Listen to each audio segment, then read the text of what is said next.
In front of me is Samsung Galaxy A52, and let me show you how to check total screen time in this phone. So first of all, you need to open the list of all apps, then find and select the settings.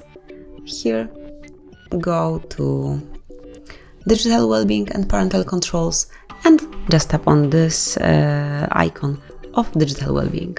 So right in front of you, you've got the detailed stats, and you can smoothly check it. So as you can see here, you've got some info, and if you click on it again, you will be able to find some more details. So for example, this is the stats for today, and if you go back, you'll be able to check a particular app. So for example, settings been in use for 16 minutes today.